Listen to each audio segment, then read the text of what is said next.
Now, it's taken 6 years, during which time there have been plenty of delays, drama and scandal. But Moscow's historic Bolshoi Theater is finally reopening today after a spectacular overhaul. RT's Yekaterina Gracheva has had a first look ahead of the glittering opening performance. The red and gold curtain will raise for the first time in 6 years at the legendary Bolshoi Theater, revealing a restoration that ranks as the most meticulous and expensive in the theater's history. At over $700 million, the restoration was directly supervised by the Kremlin, which sits nearby. Built in 1825, the theater was almost destroyed by fire 30 years later. It was bombed by the Germans during World War II and was a political gathering place in Soviet times. Restoration has been painstaking for many reasons. Deadlines were set and missed.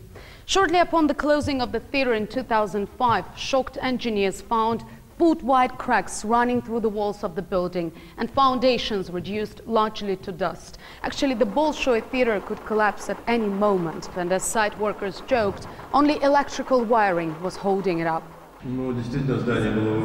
Indeed, the building was in a catastrophic state.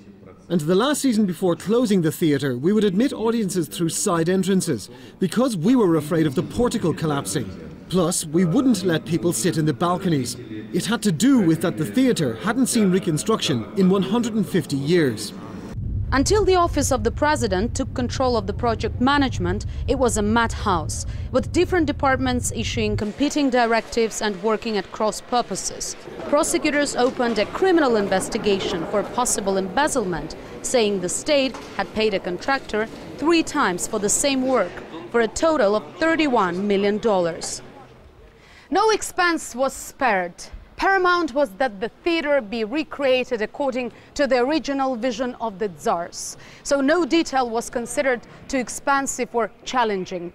Hundreds of spruce wood panels were imported from the Austrian Alps to replace those ripped out by the Bolsheviks.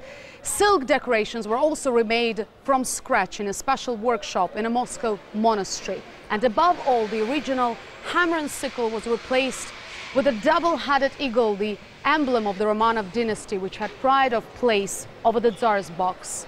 The first guests to officially visit the newly reopened theater on its first night will be the Russian president, German Chancellor Angela Merkel, and the heads of the La Scala Theater, the Vienna State Opera and Covent Garden.